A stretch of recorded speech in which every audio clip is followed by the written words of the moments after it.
Baik, Bismillah. Assalamualaikum warahmatullahi wabarakatuh. Recording in progress. Bismillahirrahmanirrahim. Alhamdulillahirabbil alamin. Assalatu wassalamu ala asyrafil anbiya'i wal mursalin. Sayyidina wa maulana Muhammadin wa ala alihi wa ashabihi wa man tabi'ahum bi ihsanin ila yaumiddin. Amma ba'du. Bismillah.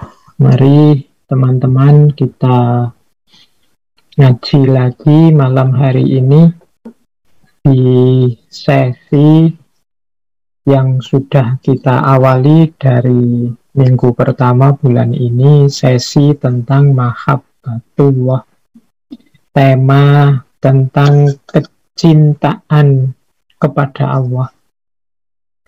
Ini mungkin tema semacam ini itu rasanya kalah menggigit dengan tema-tema aktual, panas, kontroversial yang mungkin banyak ditemui oleh teman-teman di media-media online, media-media sosial. Tapi tentu saja tema-tema seperti mahabbatullah, tema-tema cinta ilahiyah ini nilainya secara tematik itu nilai yang lebih hakiki, jadi lebih sejati, berhubungan dengan eksistensi dasar kita sebagai hamba Allah dan juga sebagai khalifahnya. Jadi di tengah-tengah segala kegalauan kita tentang berbagai hal, mungkin problem pribadi, mungkin problem lingkungan, mungkin juga problem nasional atau bahkan internasional, mungkin problem sepak bola, mungkin problem politik dan lain sebagainya.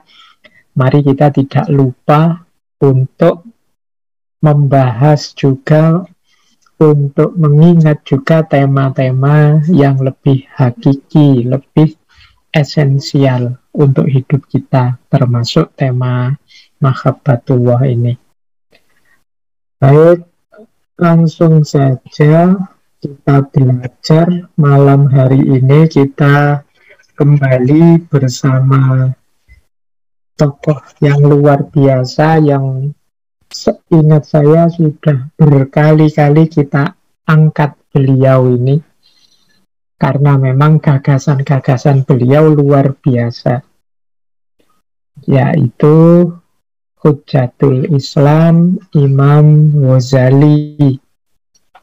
Jadi kalau nama lengkap beliau sebagaimana di sesi-sesi sebelumnya, ya nama lengkap beliau kan Muhammad bin Muhammad bin Muhammad bin Ahmad Abu Hamid Al-Ghazali. Kadang-kadang ditambah-tambahi untuk menegaskan identitas beliau. Misalnya ditambahi An-Naisaburi, ditambahi Asy-Syafi'i, ditambahi Al-Asy'ari, kadang ditambahi juga At-Tusi dan lain sebagainya. Untuk menunjukkan identitas beliau. Kalau Asy-Syafi'i ya karena memang beliau mazhabnya Syafi'i dalam fikih. Kalau dalam kalam beliau Asy'ari. Naisaburi, At-Tusi itu menunjukkan tempat lahir beliau. Baik, saya tidak cerita biografi beliau dan kehebatan-kehebatan beliau, sudah sangat sering kita angkat beliau. Langsung saja kita masuk ke tema mahabbatullah dari seorang Imam Ghazali, seorang faqih, seorang mutakallim, seorang filosof, dan juga seorang sufi. Nah, untuk malam hari ini kita akan banyak mengambil dari kitab Ihya Ulumuddin. Jadi malam hari ini kita semacam ngaji Ihya bab tentang mahabbah. Ini ada di rubuk yang keempat di jilid 4 dari kitab Ihya, bagian-bagian akhir. Nah, malam hari ini kita nukil sedikit wawasan-wawasan beliau tentang mahabbatullah ini. Ya, meskipun namanya bab, tapi bab kalau di Ihya itu sudah seperti buku. Jadi jumlahnya ratusan halaman. Makanya banyak orang yang menukil kitabnya Imam Ghazali diterbitkan secara terpisah-pisah. Ihya itu. Misalnya mahabbatullah menurut Imam Ghazali itu sebenarnya hakikatnya yang ngambil saja dari satu bab dalam Ihya. Baik, kita mulai untuk mendalami kembali tentang maksud dan makna dari kecintaan kepada Allah melalui kitab Ihya-nya Imam Ghazali. Bismillah. Nah, kalau teman-teman yang pernah ngaji Ihya, selalu saja di setiap babnya, di awal-awal pembahasan, pasti Imam Ghazali menampilkan dalil-dalilnya dulu. Baik dari Al-Quran, maupun dari hadis, maupun asar dan kisah-kisah para sahabat yang relevan dengan tema yang sedang dibahas, termasuk tentang mahabbatullah ini. Nah, jadi tema kita malam hari ini dan bulan ini, teman-teman tidak usah khawatir ada bertaburan ayat, bertaburan hadis kalau kita mau mengangkatnya. Jadi kan banyak itu yang mengkritik ini ngaji filsafat, ini mana Qur'annya, mana hadisnya, kan sering begitu. Jadi seolah-olah kalau tidak disebut ayatnya dan tidak disebut hadisnya itu tidak berhubungan dengan agama. Padahal sangat banyak hal yang Qur'anik, sangat banyak hal yang Islamik tanpa harus disebut dalilnya. Ditambah dengan dalil yang banyak itu kan kadang-kadang menunjukkan kita belum terlalu mantap. Makanya kita cari dasar dalil. Kalau kita sudah yakin kesesuaiannya kan kita tidak harus capek-capek lagi mencari dalil. Termasuk tentang mahabbatullah ini. Tapi biar tambah mantap, maka dalam Ihya di bagian awal oleh Imam Ghazali ditunjukkan beberapa ayat Al-Quran yang indikasinya dan maksudnya adalah cinta pada Allah atau mahabbatullah. Bahkan di awal-awal Ihya itu oleh Imam Ghazali disebut mahabbah pada Allah atau cinta pada Allah itu sifatnya fardu. Jadi wajib setiap orang berusaha untuk mencintai Allah. Dan itu disimpulkan misalnya dari surat Al-Baqarah ayat 165 yang bunyinya walladzina amanu asyaddu hubbalillah, dan orang-orang yang beriman itu sangat cinta kepada Allah. Ini kalau diambil mafhum muwafaqahnya berarti kalau orang itu beriman kepada Allah salah satu cirinya adalah cinta. Kalau belum cinta berarti imannya belum memuncak. Seperti di tokoh-tokoh kemarin-kemarin kan kita bahas di Ibnu Athaillah, di Syekh Abdul Qadir Jailani, bagaimana cinta pada Allah itu jadi indikasi utama dari keimanan.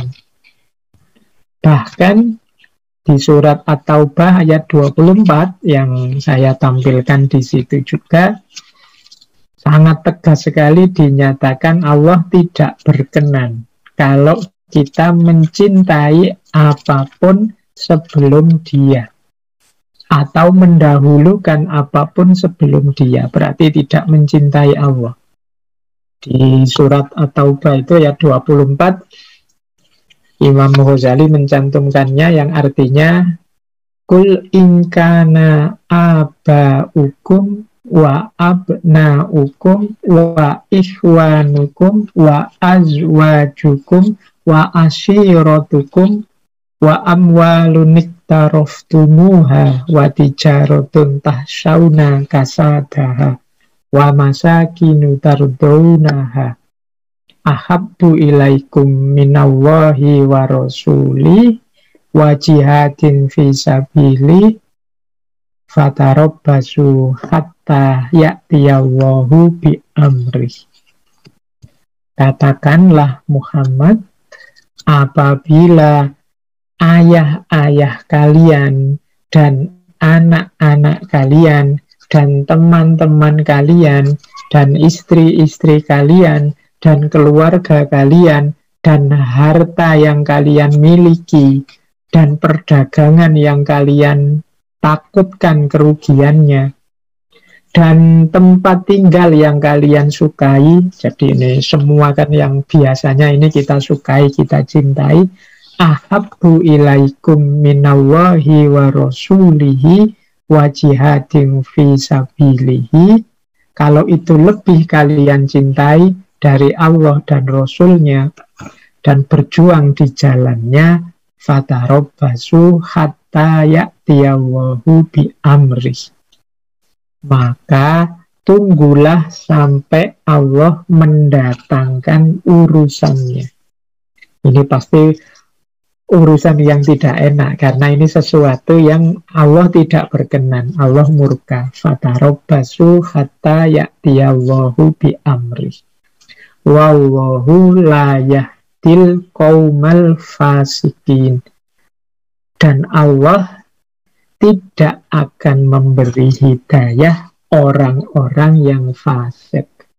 Ini kalau disambungkan dengan kata-kata sebelumnya, berarti orang yang tidak mencintai Allah itu bisa termasuk golongan orang-orang fasik.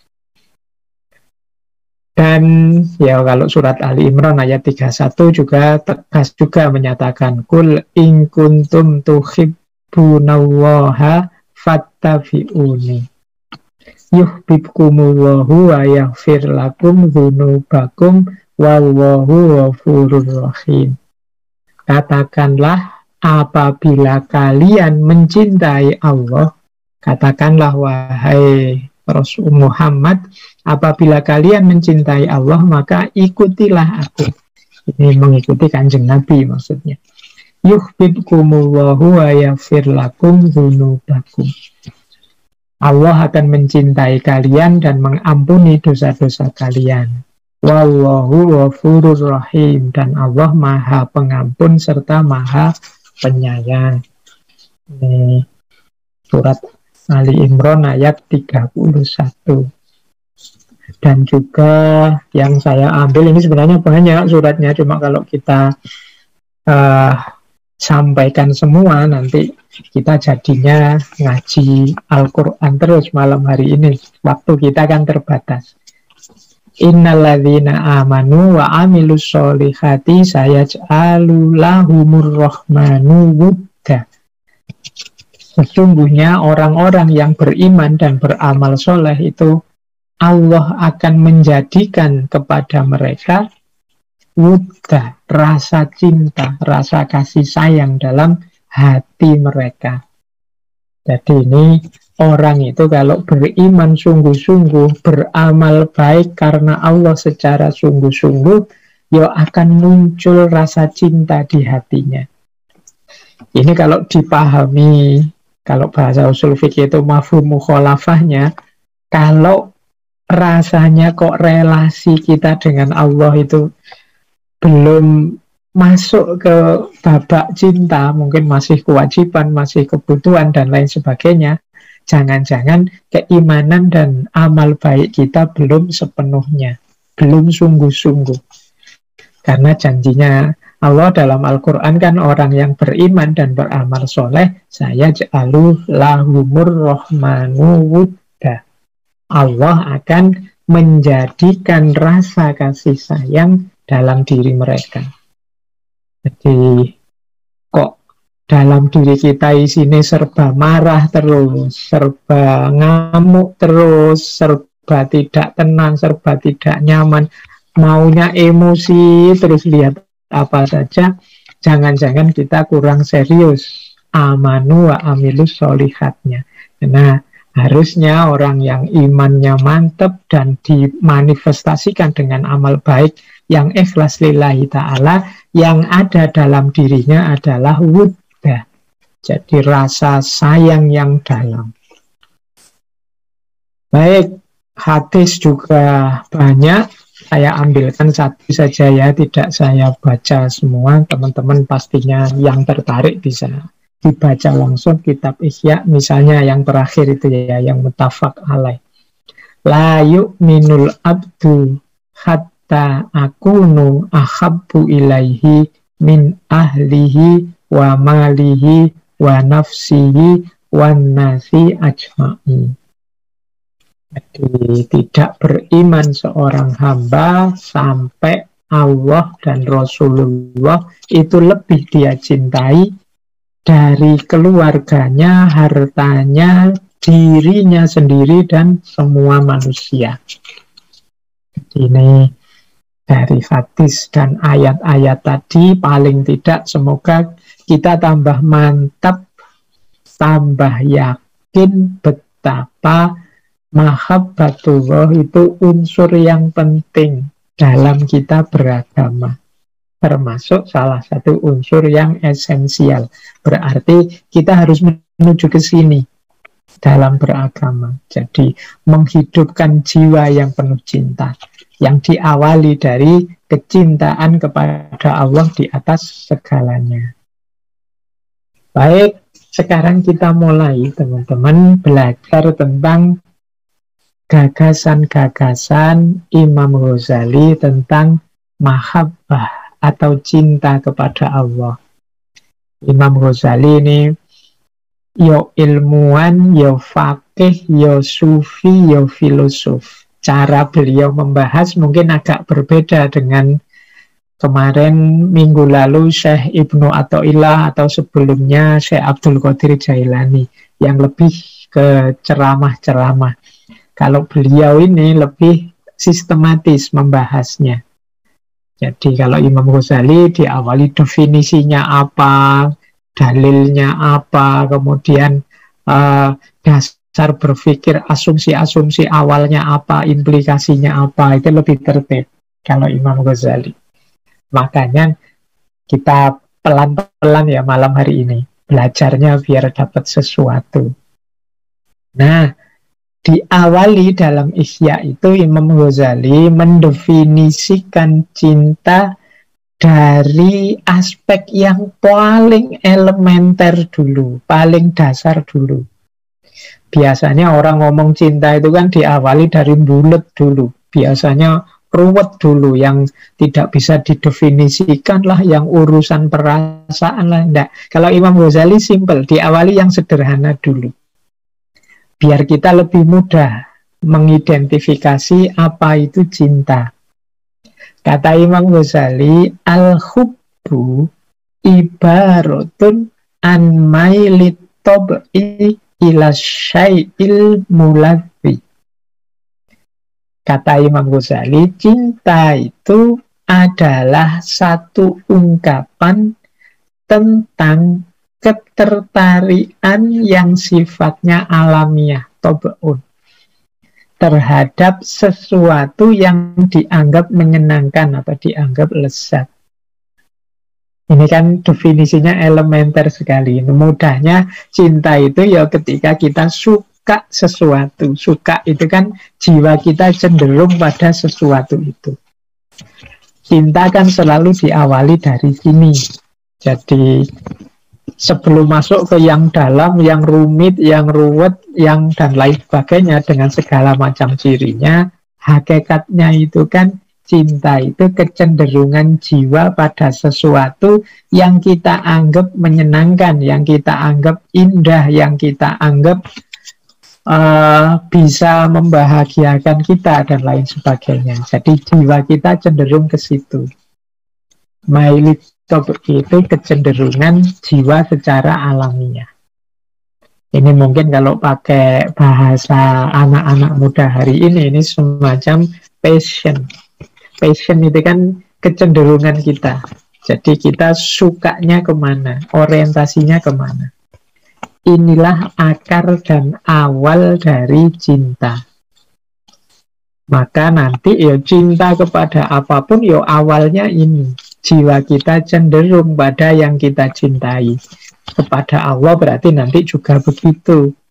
Kalau kehadiran Allah hanya kita posisikan sebagai beban karena wah ini saya harus begini, saya harus begitu.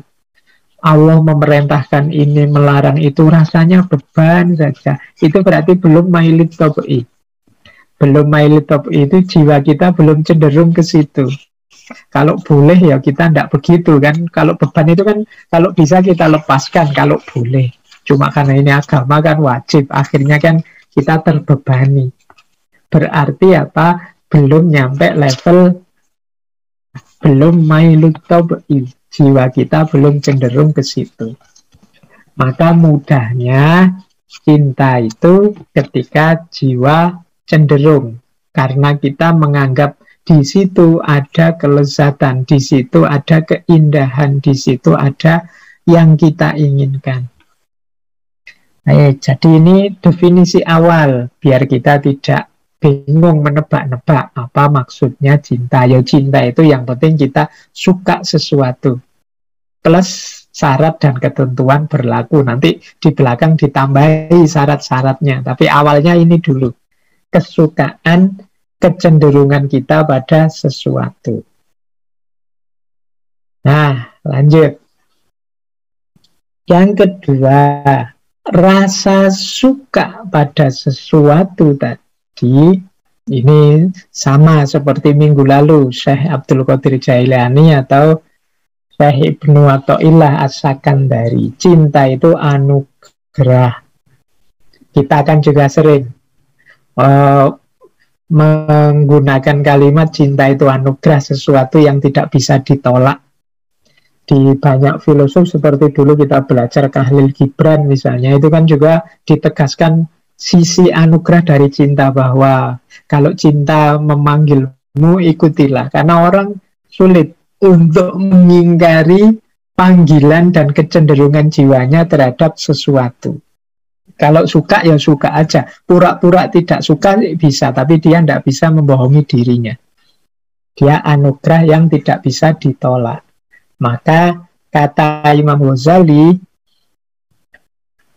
cinta itu inna hubbal qalbi lil muhsini ittiroron la yustata'u daf'uhu. Sesungguhnya rasa cinta dalam hati lil muhsini yang dimiliki oleh orang yang baik itu adalah sesuatu yang sifatnya ittiror, sesuatu yang pasti. La yustata'u daf'uhu, tidak bisa ditolak. Wa huwa jublatun wa fitratun, dan itu merupakan watak dan naluri. La sabila ila taghyiriha, yang tidak ada jalan untuk mengubahnya.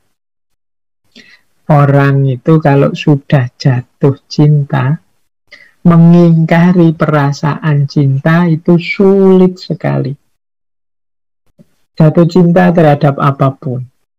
Maka istilahnya ittiror la yustata'u daf'uhu. Jadi dia anugerah yang pasti, yang tidak bisa ditolak. Teman-teman yang pernah jatuh cinta atau mungkin sekarang sedang jatuh cinta, apalagi yang sedang mungkin ingin jatuh cinta, sudah jatuh cinta tapi belum nyambung misalnya, itu kan betapa gelisah kita. Disuruh melupakan ya tidak bisa, disuruh berhenti saja tidak bisa. Sudah jelas-jelas ditolak, misalnya diputus, mbok yo kamu move on, mikir yang lain, mempertimbangkan mungkin ada yang lebih bagus dari ini, itu sulit. Kenapa?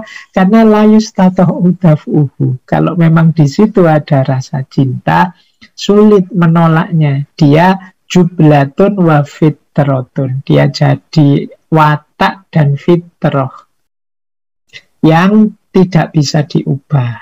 Maka apa yang akan atau ingin kita cintai, mari kita hati-hati. Jangan sampai kita mencintai sesuatu yang tidak ada gunanya atau justru merusak kita. Mari kita berusaha untuk mencintai hal-hal yang memang layak dan patut kita cintai. Kenapa? Karena kalau sudah masuk rasa cinta itu sulit sekali kita menolaknya. Ya mungkin lama-lama bisa melupakan, tapi rasa itu biasanya selalu saja masih ada sisanya. Kadang-kadang kan orang, aku kok tidak bisa ya melupakan dia, ya sulit memang dilupakan. Karena jangankan dilupakan, wong ya rasanya saja masih hidup dalam diri kita, kalau itu memang jenisnya cinta. Baik, jadi ini lanjutan dari tadi ya, dari teori tentang bahwa cinta itu rasa suka. Cuma dia tidak sembarang rasa suka, kecenderungan jiwa. Dia kecenderungan jiwa yang tidak bisa ditolak, sulit sekali diingkari. Dia bagian dari fitrah atau sunnatullah. Baik. Nah, sekarang kita lihat relasi. Jadi setelah menjelaskan tentang definisi cinta dan cirinya, Imam Ghazali menunjukkan hal-hal apa saja sih yang memungkinkan tumbuhnya rasa cinta kita kepada sesuatu. Menurut Imam Ghazali, kita dalam hidup ini senantiasa berhadapan dengan 3 hal.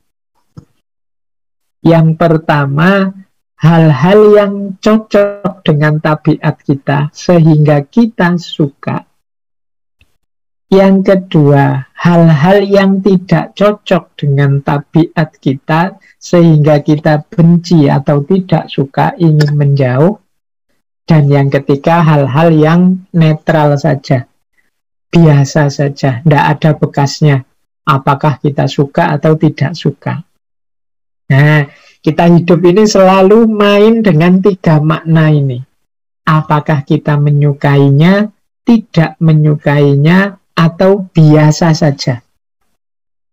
Nah, ini penting ya, kalau kita muhasabah, mungkin relasi kita dengan apapun coba kita rumuskan. Kita dengan orang tua, kita dengan teman yang ini, kita dengan lingkungan kita, itu paling tidak di 3 hal ini ya. Apakah kita suka pada sesuatu atau seseorang itu, ataukah tidak suka, ataukah biasa saja. Kalau itu suka, kita akan cenderung mendekat, ingin meraih, ingin memiliki, ingin bersama selalu. Itu kalau suka. Kebalikannya, kalau kita benci, kita ingin menjauh, tidak ingin dekat-dekat, ingin menolak, tidak ingin bersama. Nah, kalau yang ketiga, yang tidak ada efeknya, yang biasa saja, ya kita tidak terlalu memikirkannya. Biasanya ya kalau ada ya tidak apa-apa, tidak ada ya silahkan saja, itu level 3. Jadi relasi dengan apapun itu mudahnya di 3 hal ini. Ini sebenarnya kan teorinya sangat sederhana. Ini kepandaiannya Imam Ghazali untuk menggiring kita pada aspek cinta yang mendalam tadi. Dari sini nanti kita bisa paham mengapa kok cinta itu luar biasa. Karena memang diawali dari rasa yang muncul yang tidak bisa dihindari, karena kesesuaiannya dengan kita sehingga kita ingin mendekat terus. Nah, yang pertama, yang kita cocok sehingga kita mendekat, ingin bersama. Kata Imam Ghazali, ini kalau tambah kuat, tambah kuat, tambah kuat, muncul namanya ishq. Ishq itu rindu. Makanya para pecinta itu sering dinamai sebagai asyik. Asyik itu orang yang merindu. Nah, ini yang pertama. Ini terhadap apapun yang kita sukai. Teman-teman suka apa? Misalnya mungkin ada yang suka motor, ada yang suka makan ini, makan itu, ada yang suka ngerokok, ada yang suka. Kesukaan itu semakin kita dekati, semakin kita terlibat, semakin kita bersama, semakin lama akan kuat rasa itu. Nah, kalau tambah kuat namanya ishq. Orangnya namanya asyik. Asyik itu sering diterjemahkan jadi pecinta. Nah, kebalikannya yang kedua, orang yang tidak kita sukai atau sesuatu yang tidak kita sukai. Kita ingin menjauh, kita tidak ingin bersama, kita menolak. Ini kebencian ini kalau tambah dalam, semakin akut namanya mak. Makanya ada istilah ya, kaburomaktan. Nah, mak itu kebencian yang sangat kuat, kebencian yang akut. Nah, yang ketiga, kalau ini biasa, tidak masalah, tidak usah dibahas. Yang penting yang dua yang di atas tadi. Nah, hidup kita itu, relasi kita dengan apapun ini dua ini. Kalau terhadap dunia yang wajar, yang biasa, silahkan saja mana yang kita sukai, mana yang tidak. Rumusnya tadi sejak awal, asalkan yang nomor satu, yang paling awal, paling kita cintai, satu-satunya adalah Allah. Cinta kita kepada yang selain Allah, kesukaan kita kepada yang selain Allah itu bagian dari cinta kita kepada Allah. Nanti arahnya ke sana. Tapi paling tidak sampai di titik ini kita sekarang tahu bahwa tanggapan kita terhadap apapun itu ya satu di antara tiga ini. Kalau ndak ishq, ya mak atau biasa saja. Kecenderungan hati yang dalam atau kebencian yang akut atau ndak ada efeknya apa-apa. Ini relasi. Disinilah nanti cinta bisa tumbuh atau tidak mungkin tumbuh cinta. Saya lanjutkan. Nah, ini kemudian Imam Ghazali dalam Ihya juga mengambil analogi. Jadi, kata Imam Ghazali, analogi itu perumpamaan untuk menjelaskan tentang cinta. Analoginya adalah analogi pohon. Kata Imam Ghazali, cinta itu sebatang kayu yang subur. Akarnya kokoh menancap di bumi, cabangnya di langit, dan buahnya lahir di hati, lidah, dan anggota-anggota badan. Pengaruh-pengaruh yang muncul dari cinta itu terasa dalam hati dan tampak dalam anggota badan. Seperti tampaknya asap dalam api dan ditunjukkannya buah dalam pohon. Jadi cinta itu seperti pohon. Dia punya akar yang kuat menancap di bumi. Jadi berarti ya kalau pakai analoginya Syekh Ibnu Athaillah minggu yang lalu, tempatnya cinta itu kan dalam hati. Berarti mengakar sangat kuat dalam hati. Jadi kalau itu statusnya sudah cinta, akarnya sangat dalam. Tidak sekedar suka biasa, karena seperti yang dijelaskan sebelumnya, yang namanya cinta itu ya rasa suka yang tambah dalam, tambah dalam, tambah dalam. Nah, dalam kasus manusia, cinta itu berarti dia mengakar sangat kuat di dalam hati. Nah, cuma ya tidak berhenti di dalam hati. Dia muncul, dia tumbuh, sehingga mempengaruhi anggota badan, mempengaruhi lidah, mempengaruhi tindakan kita, mempengaruhi kelakuan kita setiap hari. Jadi Ini analoginya cinta. Berarti orang yang mencintai itu pasti nanti keluarnya juga kata-kata yang penuh cinta. Kalau itu tindakan, ya tindakan yang melambangkan kecintaan. Dengan analogi ini kita tidak bisa pakai alasan, misalnya kita kejam atau menyusahkan orang lain. Loh, saya menyusahkan ini kan karena cinta. Tidak. Kalau itu cinta, pasti keluarnya juga penuh cinta. Karena dia seperti sebatang pohon yang subur, yang akarnya menancap dalam. Semakin dalam akarnya, semakin subur dia, semakin banyak rantingnya, semakin sejuk dia, semakin memberi manfaat. Itulah cinta. Jadi, hubungan kita dengan Allah, kalau itu dasarnya cinta, maka pasti kelihatan dalam pikiran, kata-kata, dan perbuatan kita. Maka tidak bisa beralasan kita, saya sebenarnya sudah cinta kok Pak pada Allah, cuma tidak kelihatan saja.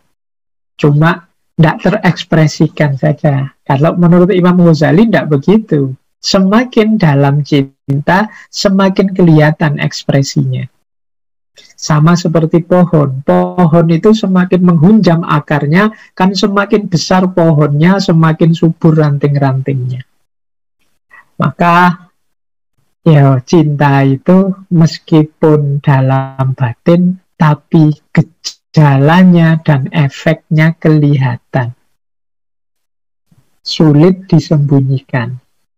Nah, ini yang dimaksud oleh Imam Ghazali ketika beliau menganalogikan cinta itu dengan sebatang pohon yang subur. Berarti apa? Ya nanti kita belajar bagaimana sih ciri kata, tindakan, perbuatan orang yang mencintai itu. Itulah cirinya orang yang mencintai. Karena ya yang di batin memang kita tidak bisa akses. Tapi yang keluar dalam bentuk tindakan kan bisa kita lihat. Nah, lanjut. Jadi ini Imam Ghazali menjelaskannya tertib, step by step, pelan-pelan.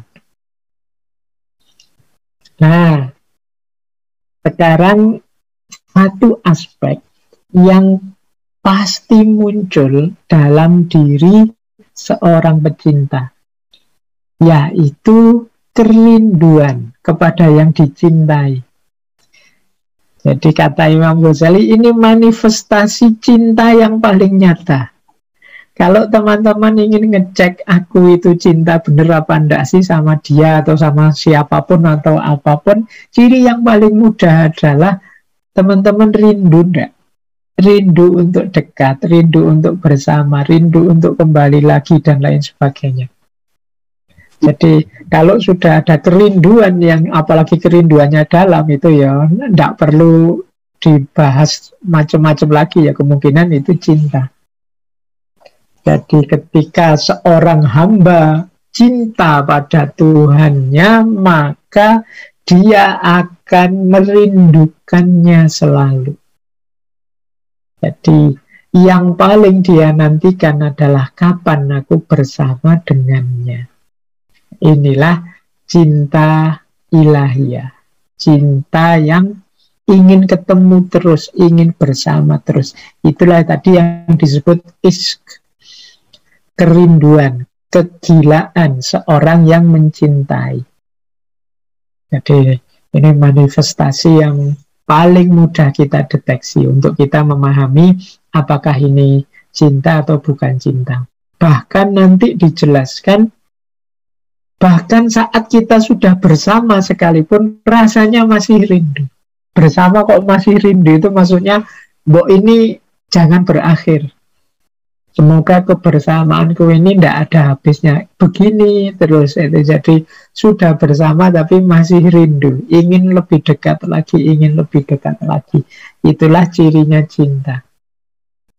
Di Ihya, Imam Ghazali mengilustrasikan sebuah cerita yang menarik untuk mengajarkan kita tentang para pecinta, yaitu ceritanya Nabi Ibrahim. Jadi Nabi Ibrahim ini pernah mungkin semacam,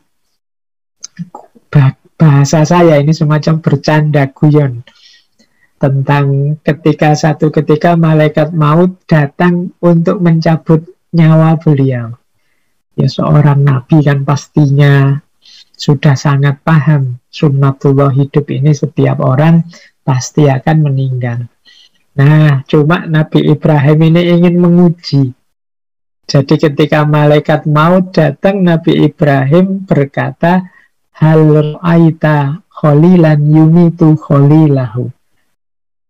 Apakah engkau pernah melihat seorang kekasih yang ingin membunuh, mematikan kekasihnya? Seorang teman yang ingin membunuh temannya. Nabi Ibrahim ini kan dikenal sebagai Khalilullah, kekasihnya Allah. Nah, ini jadi ketika malaikat maut datang, wahai Ibrahim, aku ingin mencabut nyawamu, waktumu sudah selesai. Nabi Ibrahim bertanya, hal ra'aita kholilan yumitu kholilahu. Apa engkau pernah melihat seorang kekasih kok ingin mematikan orang yang dikasihinya? Terus kerenengannya Nabi Ibrahim ini dijawab oleh Allah. Saat itu terus Allah berfirman, hal ra'aita muhibban yakrohu liqa'a habibahu. Firmannya Allah, adakah engkau menjumpai orang yang mengaku mencintai tetapi enggan bertemu dengan kekasihnya? Yang mendapat jawaban ini sudah Nabi Ibrahim tidak bisa ngomong lagi, karena beliau tidak bisa mengingkari betapa beliau sangat cinta kepada Allah. Kisah ini hakikatnya untuk mengajarkan kita bahwa kalau kita mencintai Allah, tentunya kita ingin senantiasa bersama dengan Allah. Ya, setelah dijawab oleh Allah begitu pada Nabi Ibrahim, terus Nabi Ibrahim bilang pada malaikat maut, wahai malaikat maut, silahkan cabut ruhku sekarang juga. Tidak sabar aku bertemu kekasihku. Jadi ciri utama, manifestasi utama dari cinta menurut Imam Ghazali adalah kerinduan untuk senantiasa bersama dan tidak tahan kalau jauh, ingin selalu berjumpa. Jadi tadi cinta itu mengakar, kemudian cinta itu dipenuhi dengan kerinduan. Nah, ada lagi uraian dari Imam Ghazali, cirinya orang yang mencintai juga adalah mencintai yang dicintai oleh Allah. Jadi menurut Imam Ghazali, mencintai Allah itu berarti juga harusnya mencintai Rasulullah, mencintai para ulama, mencintai orang-orang bertakwa, mencintai para kekasih Allah. Bahkan mungkin kita harus mencintai siapapun, karena Allah ini kan Maha Rahman, Maha Rahim. Dia mencintai semua makhluknya. Kalau rumusnya adalah mencintai Allah, berarti mencintai yang dicintai Allah, berarti memang kita dituntut untuk hidup dalam cinta kasih, untuk hidup dalam cinta. Itulah mengapa mungkin belakangan kita sering dengar, mari kita hidupkan Islam yang rahmatan lil alamin. Makna rahmatan lil alamin itu kan rahmat, rahman, rahim, itu kan hakikatnya cinta yang meluap-luap mendalam. Mari kita hidup dalam koridor di jalan cinta. Jadi kalau kita ngaku cinta Allah, tidak ada kesempatan bagi kita untuk membenci apapun, apalagi itu makhluknya Allah. Karena Allah sangat mencintai semua ciptaannya. Rumusnya menurut Imam Ghazali, mengapa sih kok harus begitu? Li'anna mahbubal mahbubi mahbubun. Karena yang dicintai orang yang kita cintai itu juga kita cintai. Ya kalau kita cinta pada misalnya istri suami kita, itu kan kita juga mencintai keluarganya, mencintai orang tuanya, mencintai anak-anaknya dan lain sebagainya. Li'anna mahbubal mahbubi mahbubun wa rasulal mahbubi mahbubun, dan utusan dari yang kita cintai ya kita cintai juga. Ini maksudnya Rasulullah. Jadi jangan ngaku cinta pada Allah kalau kita tidak cinta pada Rasulullah. Wa muhibbul mahbubi mahbubun. Bahkan orang-orang yang juga sayang mencintai yang kita cintai itu juga kita cintai. Jadi utusannya juga kita cintai, orang-orang yang mencintainya dan yang dia cintai juga semuanya kita cintai. Kalimat mahbubnya banyak sekali. Dari cinta ke cinta. Li'anna mahbubal mahbubi mahbubun. Wa rasulal mahbubi mahbubun. Wa muhibbul mahbubi mahbubun. Jadi yang dicintai oleh yang kita cintai itu harusnya juga kita cintai. Utusan yang kita cintai bukankah juga harus kita cintai? Dan orang-orang yang mencintai yang kita cintai itu pun juga kita cintai. Berarti ya memang Islam itu agama yang penuh cinta. Dari cinta ke cinta. Yang puncaknya, porosnya satu-satunya ya cinta kepada Allah. Baik, kita lanjutkan. Ini dasar-dasarnya dari kitab Ihya. Nah, sekarang kita mulai agak filosofis. Diawali dari bahasannya Imam Ghazali tentang awal mulanya cinta. Yang pertama kata Imam Ghazali, orang itu tidak mungkin mencintai sesuatu kecuali apa yang dia sudah kenal, apa yang dia sudah ketahui. Jadi itulah awalnya. Jadi orang tidak mungkin mencintai tanpa tahu. Ya kalau pepatahnya tak kenal maka tak sayang. Ya bagaimana bisa sayang kalau tidak kenal? Kalau tidak mengerti.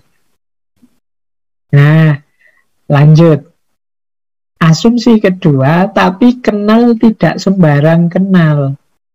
Kenal yang dimaksud adalah kenal yang berkenaan dengan keindahannya atau kenikmatannya.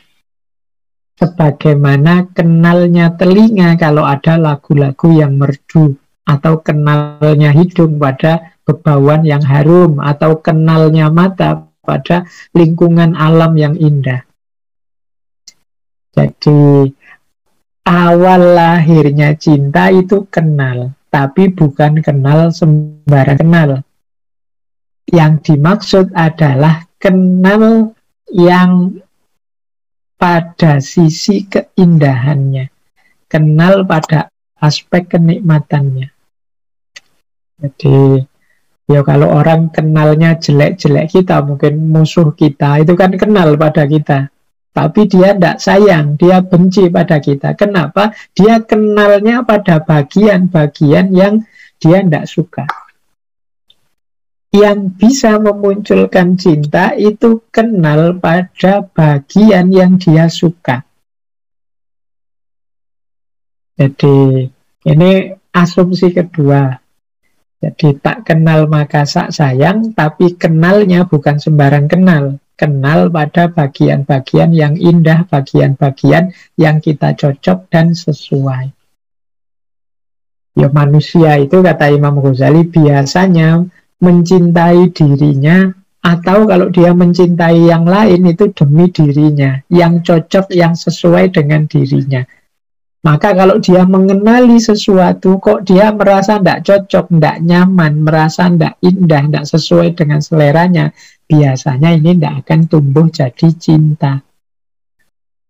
Yang bisa menumbuhkan cinta itu ya ketika kita mengenali hal-hal yang indah berkenaan dengan sesuatu.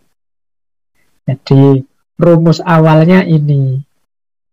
Terus dilanjutkan.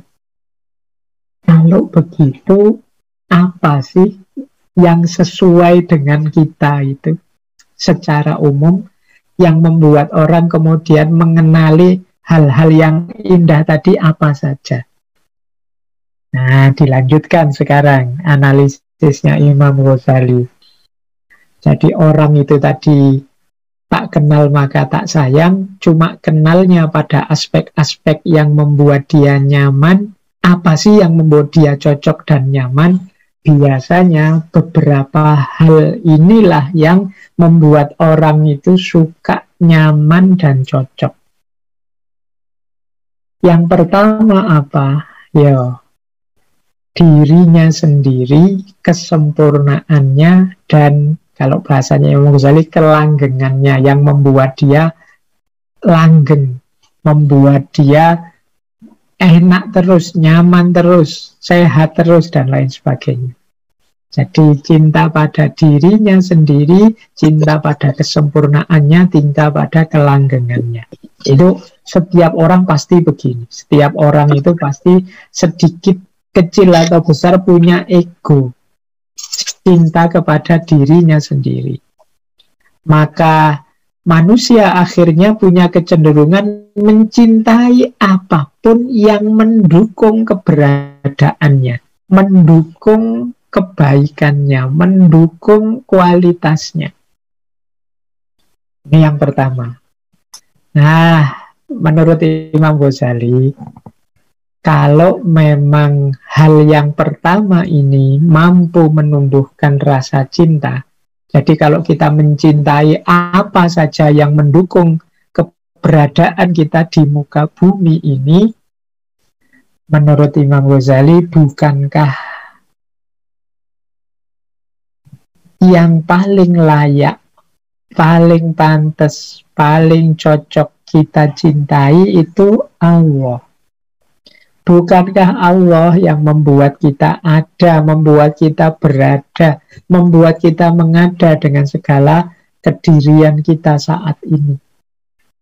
Bukankah Allah yang menyempurnakan karakter kita, yang membuat kita jadi manusia yang penuh kemuliaan, yang memberi kita kesehatan, yang memberi kita anak cucu sehingga kita mengalami kelanggengan, cita-cita kita berlanjut. Loh, itu semuanya kan Allah.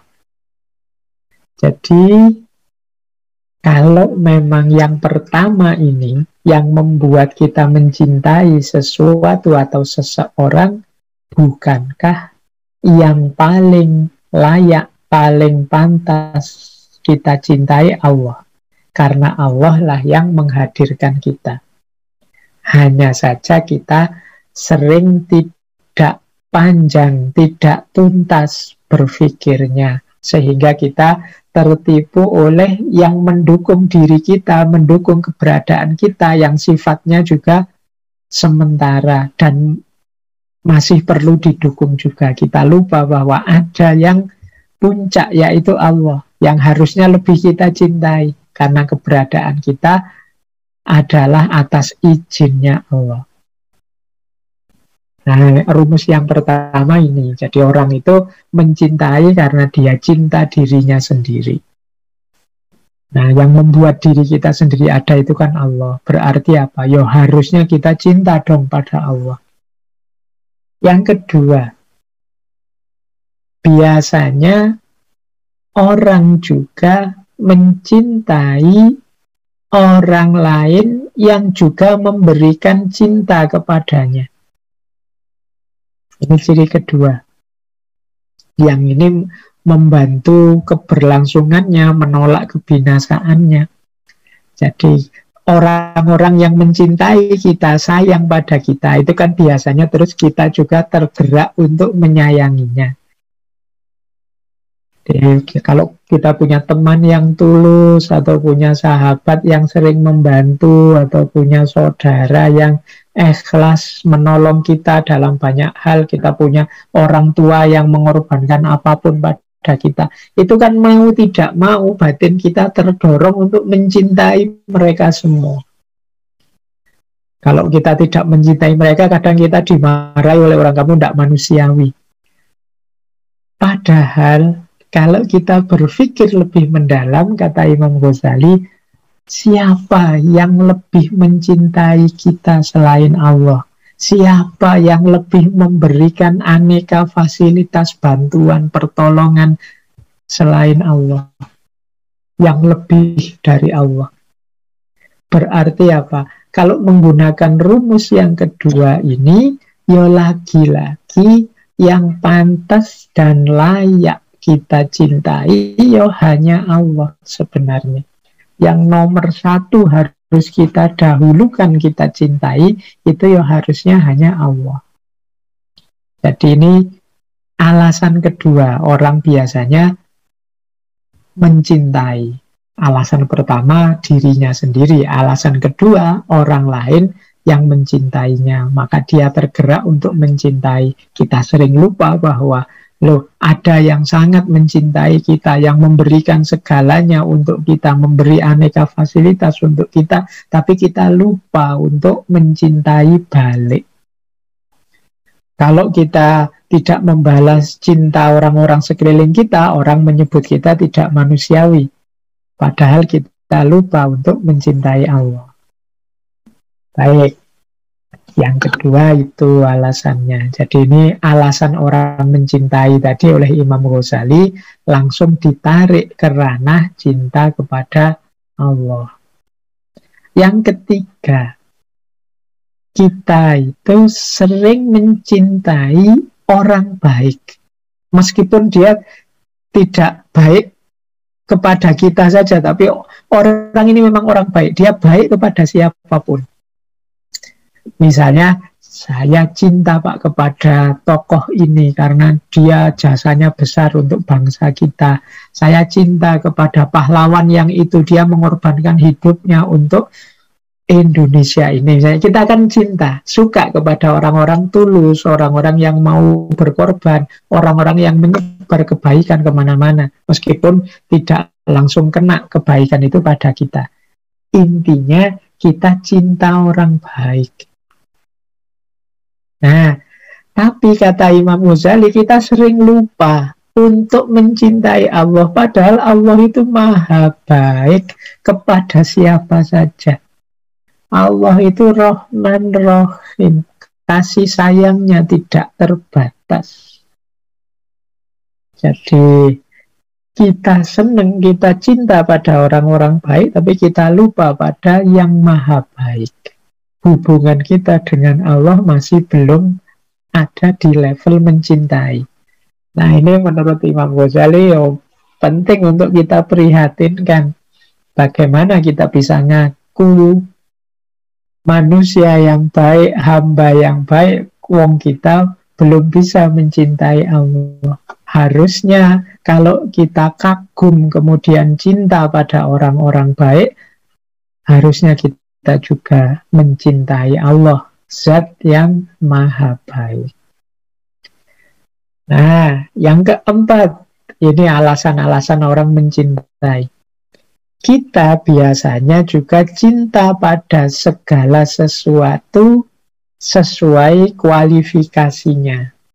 Biasanya kita, Pak, saya suka yang indah-indah, Pak. Saya suka yang cantik-cantik, Pak. Saya suka yang gagah-gagah, Pak, yang perkasa, Pak. Saya suka yang sabar, Pak. Saya suka. Ini kan kesukaan kita pada sesuatu sesuai karakternya, sesuai sifat-sifatnya.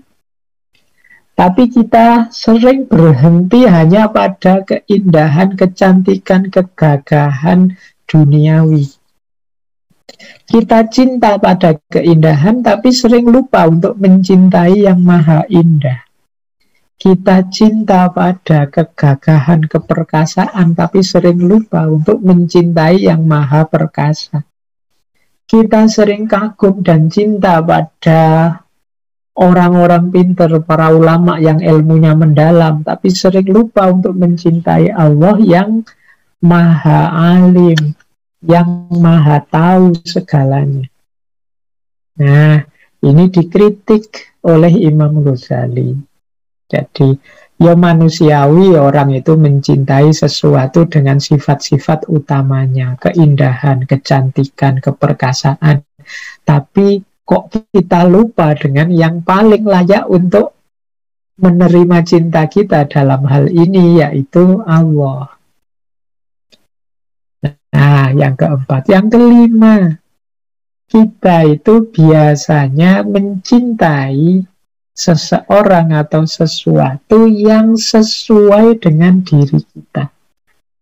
Jadi yang cocok dengan diri kita. Jadi misalnya kita itu suka dengan kelembutan karena jiwa kita lembut. Kita itu suka dengan ketegasan karena kita ini orangnya disiplin. Dan lain sebagainya. Ini berarti kita mencintai yang cocok dengan kita. Ya kalau bahasanya anak-anak hari ini, yang tipe kita deh. Kita kan suka dengan yang tipe-tipe kita. Wah, saya suka Pak orang itu yang lembut, orang yang gagah, orang yang tegas, atau orang yang cerdik, dan lain sebagainya. Ini kan kenapa? Karena sesuai dengan aku, tipeku. Nah, menurut Imam Ghazali, bagaimana kita lupa bahwa tipe, kecenderungan, dan lain sebagainya itu pasti cocok, pasti sesuai, dan itu semua kan anugerahnya Allah pada diri kita. Karakter kita itu kan merupakan cerminan dari hadirnya Allah. Jadi misalnya tadi kita cinta ketertiban, kedisiplinan, kita cinta kekuatan, kita cinta keutamaan. Itu kan hakikatnya sifat-sifat Allah dalam puncaknya. Pak, saya itu suka orang yang penyayang loh Pak. Tapi kita sering levelnya hanya manusia dan sesama. Kita lupa bahwa ada yang maha penyayang. Pak, saya suka orang yang tegas. Orang yang kalau salah ya dihukum misalnya. Loh, kita levelnya tuh hanya level manusia. Kita lupa untuk naik pada puncaknya. Allah juga punya sifat tegas. Allah juga ada Sadidul Iqab. Allah juga ada Ghafurur Rahim. Allah juga Alimun Khabir dan lain sebagainya. Nah, jadi ini sebab-sebab cinta dan harusnya Allah yang lebih dulu menerima. Ini yang dimaksud oleh Imam Ghazali. Jadi kalau kita kembali sebentar ya filosofi cintanya Imam Ghazali tadi. Cinta itu diawali dari pengetahuan, pengenalan yang tadi tak kenal maka tak sayang. Tapi ya tidak sembarang pengenalan. Kenal yang sifatnya keindahan, yang sifatnya membuat kita nyaman, cocok, suka. Nah, yang membuat kita nyaman, cocok, suka itu paling tidak 5 hal ini. Yang pertama, mendukung diri kita. Yang kedua, yang mencintai kita. Yang ketiga, orang-orang yang menurut kita baik. Yang keempat, karena sifat-sifat tertentu yang menurut kita bagus, cocok, sesuai, misalnya keindahan, kecantikan, dan yang kelima, yang sesuai dengan diri kita. Ternyata menurut Imam Ghazali, kalau kita jeli, semua sebab-sebab cinta itu harusnya membawa kita kepada Allah. Jadi yang paling puncak dari semua alasan ini harusnya kita bertemu pada Allah. Ya misalnya tadi, kalau kita mencintai keindahan, harusnya kita mencintai Allah yang maha indah, Kalau kita mencintai orang baik, harusnya kita mencintai Allah yang maha baik. Kalau kita mencintai orang yang mendukung kita, mencintai kita, siapa yang lebih mendukung dan mencintai kita selain Allah? Jadi inilah cara berpikir logika mahabbatullah yang dikembangkan oleh Imam Ghazali. Baik, kita lanjutkan. Nah, sekarang aspek-aspek yang menguatkan mahabbah. Kalau ini sudah mulai suluk. Kalau tadi filosofinya. Kalau ini apa sih yang harus kita lakukan untuk memperkuat mahabbatullah, memperkuat cinta kita kepada Allah? Yang pertama, ini mirip seperti tokoh-tokoh sebelumnya, karena mungkin memang ini kuncinya ya, kuncinya mahabbah, yaitu memutus keterikatan duniawi dan mengeluarkan kecintaan selain Allah dari dalam kalbu. Jadi, mari, kalau bahasanya Syekh Ibnu Athaillah dan Syekh Abdul Qadir Jailani 2 minggu yang lalu, ini kan mari berzuhud. Berzuhud itu meminimalkan unsur-unsur duniawi dalam diri kita. Alhamdulillah kalau bisa kita bersihkan sama sekali. Jadi, ya dunia kita ambil, kita manfaatkan tanpa harus kita masukkan dalam hati. Yang kita masukkan dalam hati Allah saja. Mengapa tidak dua-duanya, Pak? Kata Imam Ghazali mengutip surat Al-Ahzab ayat 4, ma ja'alallahu li rajulin min qalbaini fi jawfi. Allah tidak menjadikan bagi seseorang 2 hati dalam rongga hatinya. Jadi hati kita itu ya satu. Kalau sudah diisi oleh dunia, Allah tidak kebagian tempat.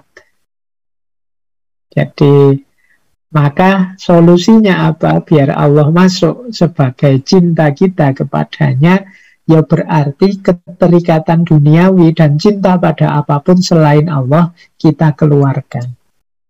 Biarlah Allah yang menjadi penghuni utama kalbu kita. Kata Imam Ghazali, sesungguhnya kalbu itu seperti bejana, seperti satu wadah yang tidak bisa menerima cuka sebelum air yang ada di dalamnya dikeluarkan. Ya kalau wadah itu sudah penuh, ya dia tidak bisa diisi lagi. Maka kalau batin kita, hati kita sibuknya dengan yang selain Allah, ya pada akhirnya Allah tidak kebagian tempat. Maka perlu seperti nasihatnya Syekh Abdul Qadir Jailani, seperti nasihatnya Syekh Ibnu Athaillah As-Sakandari, bagaimana kita menjalani laku zuhud, melatih hati kita, melatih batin kita, diri kita untuk tidak terikat dan tidak jatuh cinta dengan dunia, jatuh cintanya pada Allah saja. Ini yang akan menguatkan mahabbah kita. Pak, kalau begitu dunia tidak kita urusi, ya tetap kita urusi. Tanpa harus kita ikat, tanpa harus menjadi ketergantungan kita. Ini rumus pokoknya ini, teman-teman. Makanya para sufi itu sebenarnya perjuangan utamanya ya ini. Kalau bahasanya tasawuf kan setiap upaya untuk suluk itu selalu diawali dari takholli. Takholli itu membersihkan batin, membersihkan hati kita dari hal-hal yang duniawi, yang tidak relevan dengan kecintaan kita kepada Allah. Maka penting ya kita untuk latihan tidak cinta dunia. Bukan berarti tidak ngurusi dunia, tapi tidak cinta. Tidak cinta dunia itu kalau kehilangan apapun yang sifatnya duniawi, kita tidak putus asa, tidak menyesal, tidak sedih. Satu-satunya yang mengkhawatirkan kita, membuat kita khawatir, kalau kita kehilangan Allah, kalau kita tidak bisa memasukkan Allah dalam batin, dalam diri kita. Baik, jadi yang pertama itu ya, keterikatan duniawi akan menguatkan cinta kita pada Allah. Kalau kita bisa memutus keterikatan duniawi, lebih mudah kita mencintai Allah. Yang kedua, kekuatan makrifat. Makrifat itu boleh di sini didefinisikan pengenalan, pengetahuan kita tentang Allah. Semakin kita tahu, semakin kita kenal, semakin kita dekat dengan Allah, pasti semakin kuat cinta kita kepadanya. Ini kalau dulu Al-Farabi menyebutnya ya, menempuh jalan mendekat kepada Allah lewat jalur akal budi. Jadi semakin wawasan kita bertambah tentang Allah, semakin kita cinta kepadanya. Semakin kita saksikan betapa Allah itu maha kuasa, betapa Allah itu maha penyayang. Ada fenomena apapun kita sambungkan dengan Allah, sehingga kita semakin mengenal tentang Allah. Ini akan membuat cinta kita kepada Allah bertambah terus. Jadi semakin kuat. Jadi penting aspek pengetahuan tentang Allah, aspek makrifat kepada Allah. Jadi semakin orang kenal, semakin orang mencintai. Kalau tadi tak kenal maka tak sayang, berarti semakin mengenal akan semakin sayang. Karena kalau ini Allah, akan semakin tampak betapa Allah itu maha besar, betapa Allah itu maha kuasa, betapa Allah itu maha penyayang, dan sangat patut dicintai. Kalau kita bisa jatuh cinta pada kecantikan, kegagahan, dan lain sebagainya, harusnya kita juga bisa jatuh cinta pada Allah yang maha cantik dan maha gagah. Itu kalau kita sudah makrifat tentang kegagahan Allah dan keindahannya. Kenapa kok kita belum jatuh cinta? Kemungkinan kita belum makrifat. Makrifat itu pengetahuan yang mendalam, yang hakul yakin, yang hakiki tentang Allah. Nanti menarik, Imam Ghazali menjelaskan bedanya orang kuat dengan orang lemah. Kalau orang kuat itu dia makrifat dulu kepada Allah, setelah itu pengenalan pada Allah itu menjadi titik pijak mengenali apapun di alam semesta ini. Ini orang-orang kuat.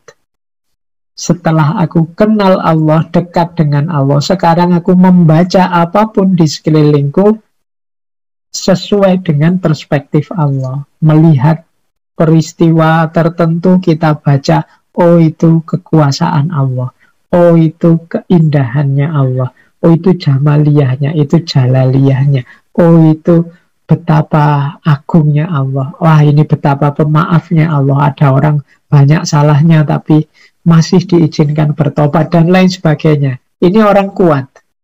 Jadi pengenalannya pada Allah membuat dia bisa mengenali segala yang selain Allah. Tapi ada orang lemah. Orang lemah ini mungkin termasuk kita. Kalau kita kan mungkin levelnya belum nyampe makrifat.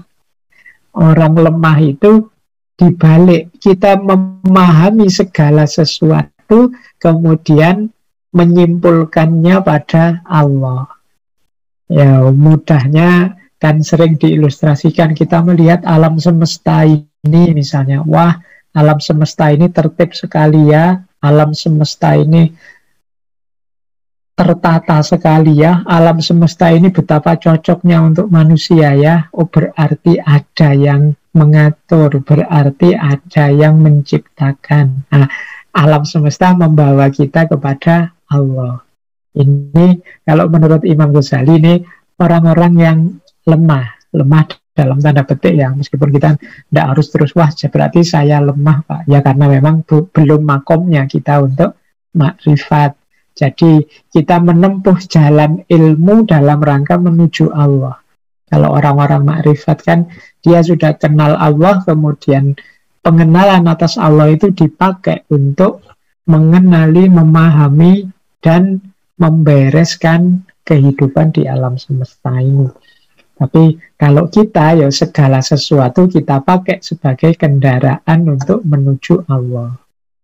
Ya menurut Imam Ghazali ini jalannya para salikin, orang-orang yang menuju Allah. Dan rumusnya 3 kata Imam Ghazali, tadabbur, tafakkur, dan iktibar.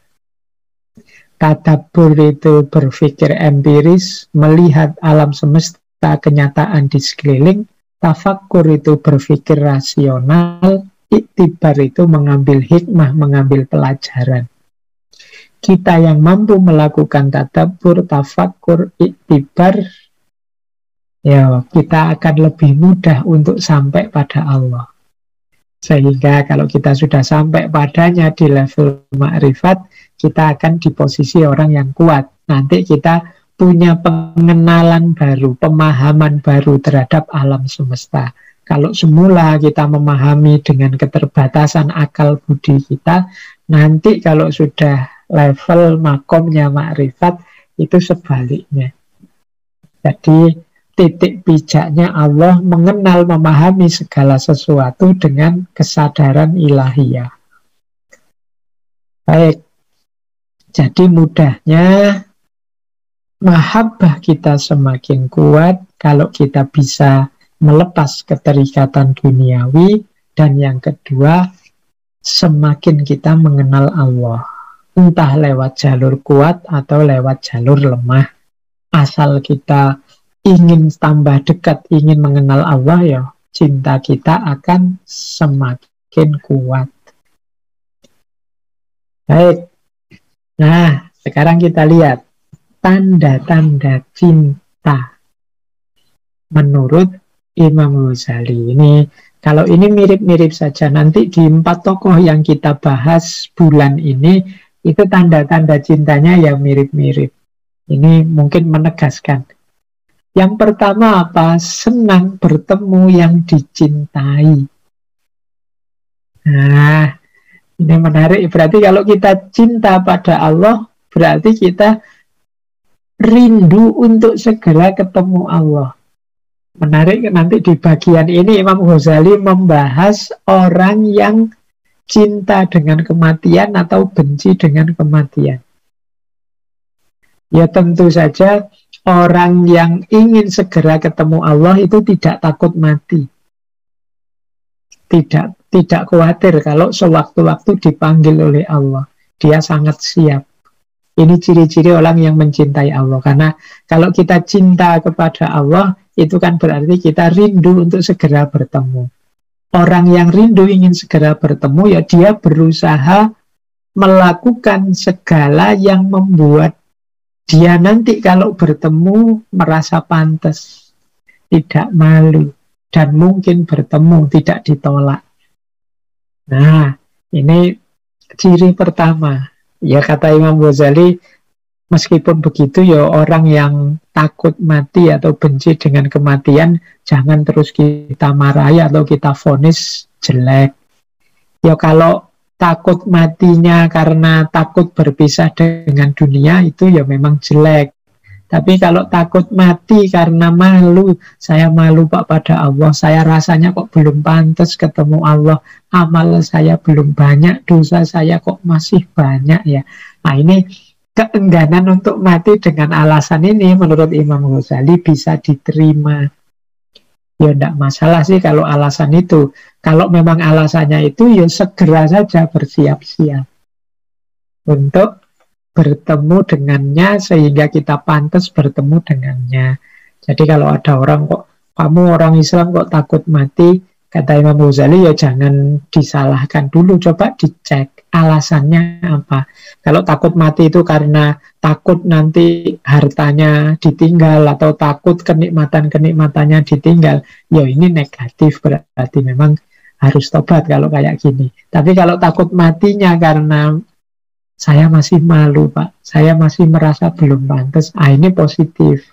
Karena dengan itu kan, ayo sekarang segera siap-siap, biar nanti kalau ketemu Allah tidak malu.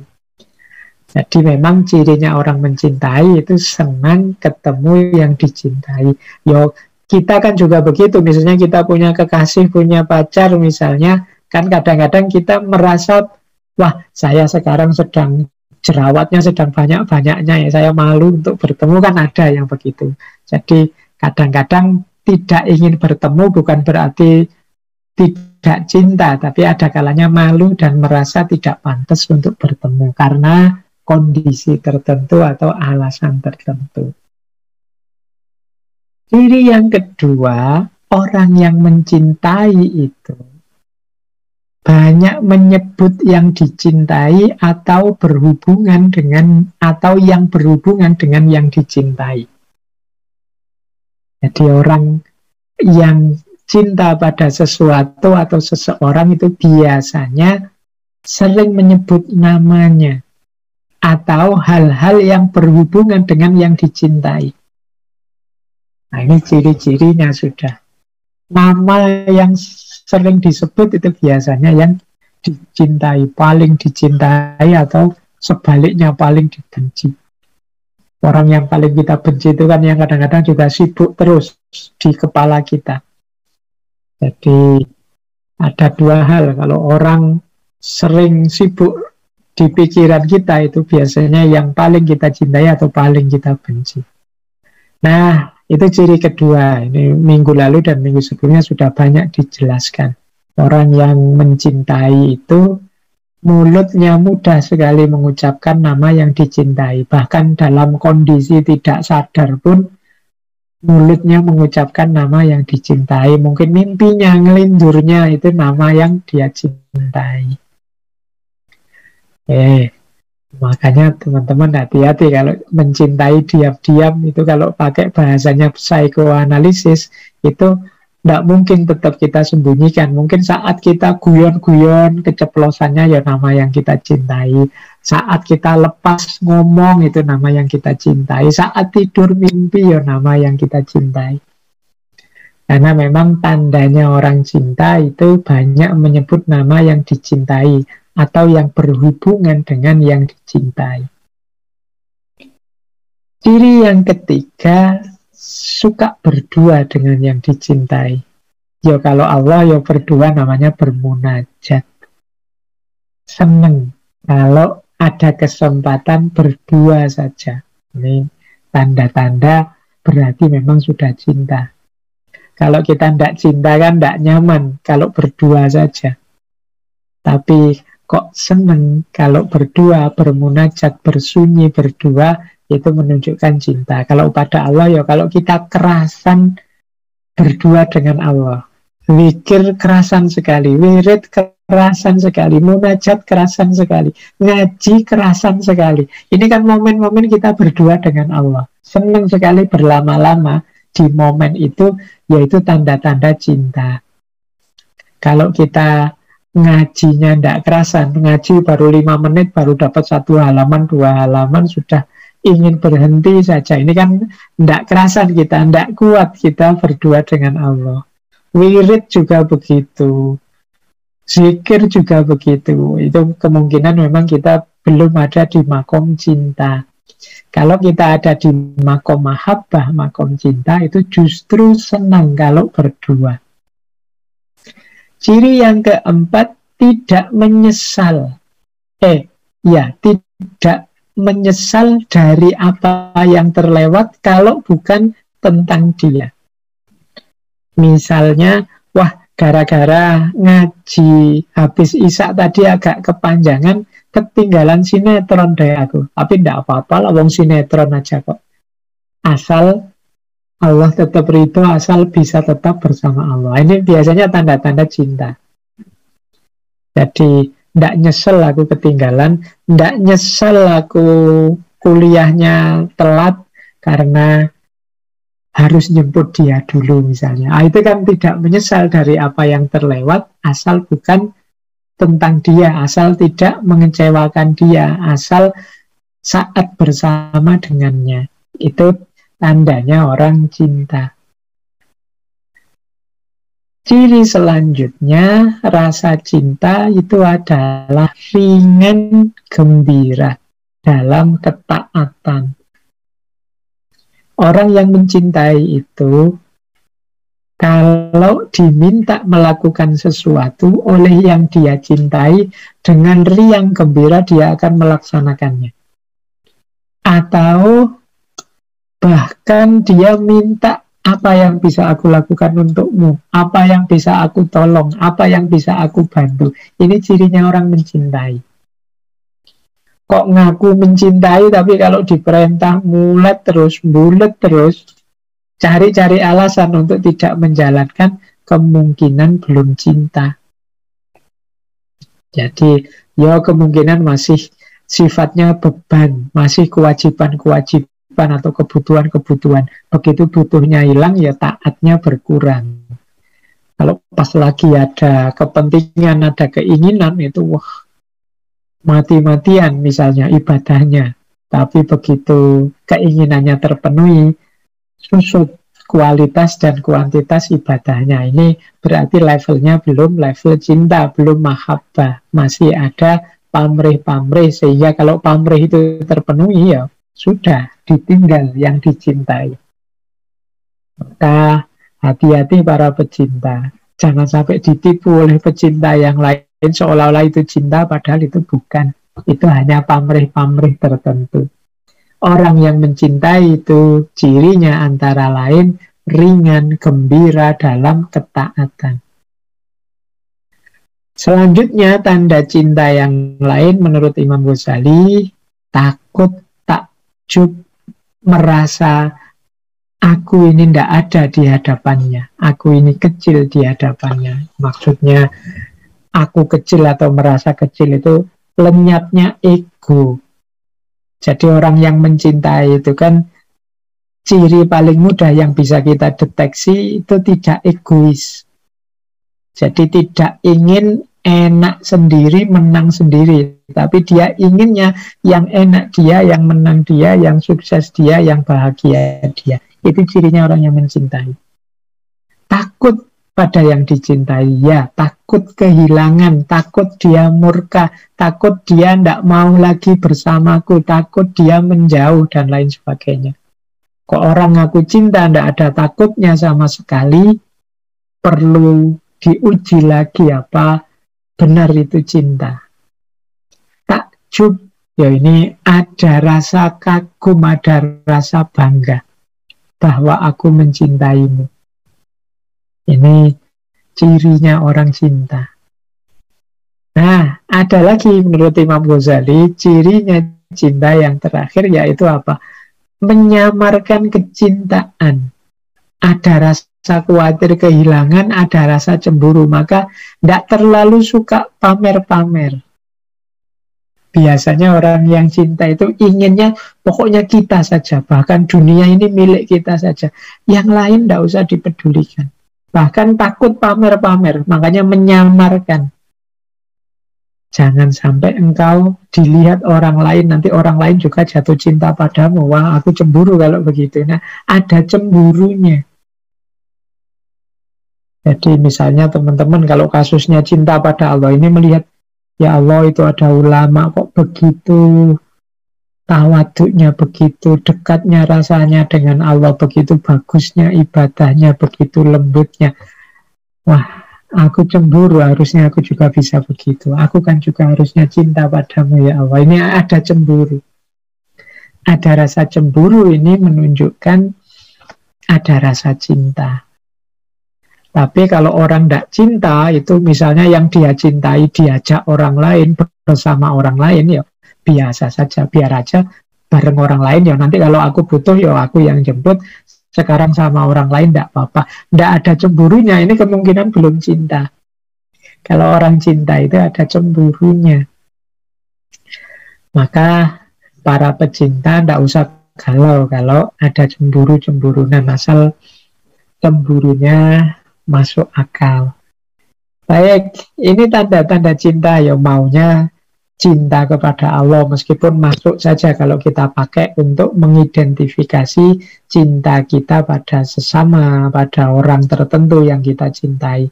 Tapi ini menurut Imam Ghazali seharusnya arahnya kepada Allah. Berarti membacanya kita senang bertemu Allah, dekat bersama dengan Allah. Kita banyak menyebut namanya.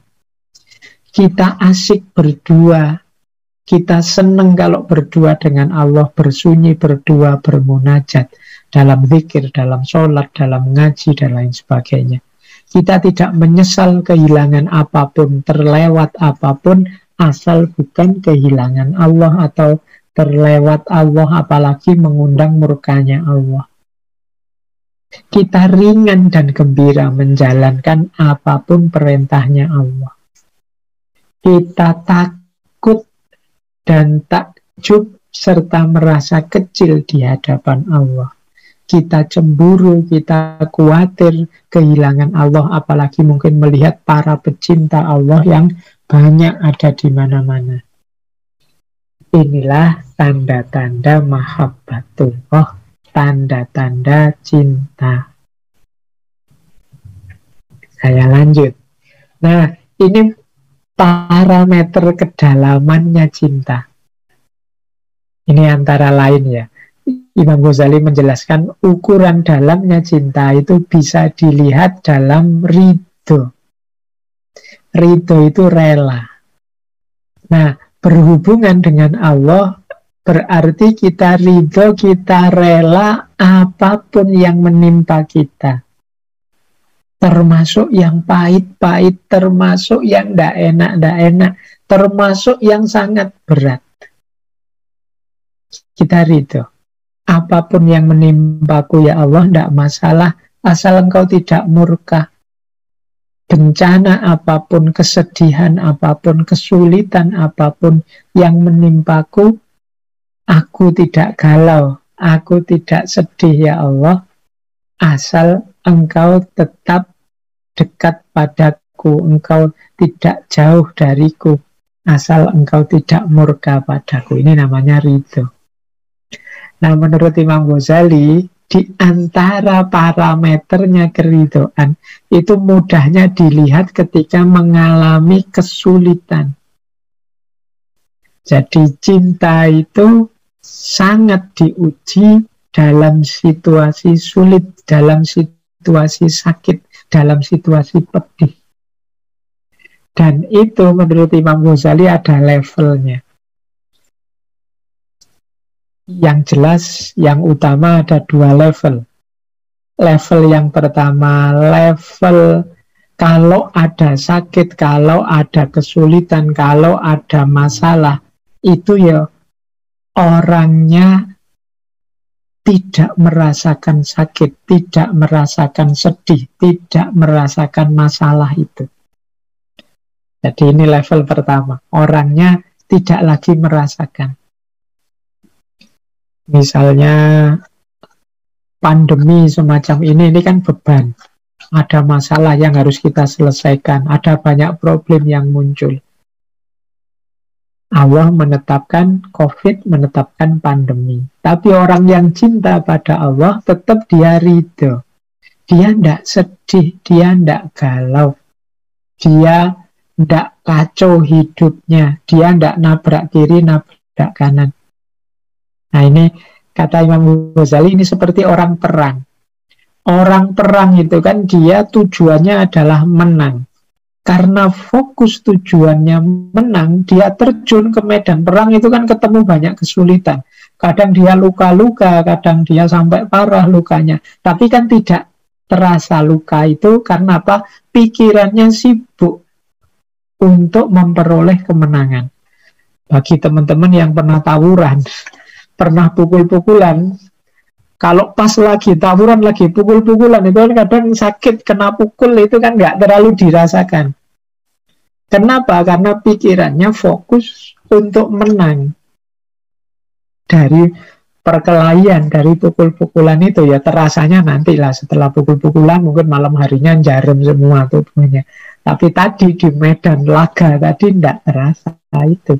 Loh, orang mencintai juga begitu. Di medan cinta, segala rasa sakit, rasa pedih tidak lagi dirasakan.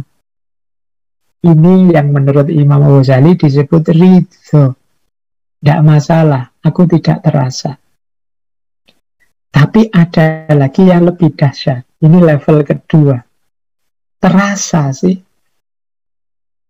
Ya sakit, ya pedih, ya kena corona, ya pusing, ya puyeng, ya mual, ya sesak dada dan macam-macam. Tapi aku rela dengan rasa sakit ini. Nah, ini level keriduan yang lain.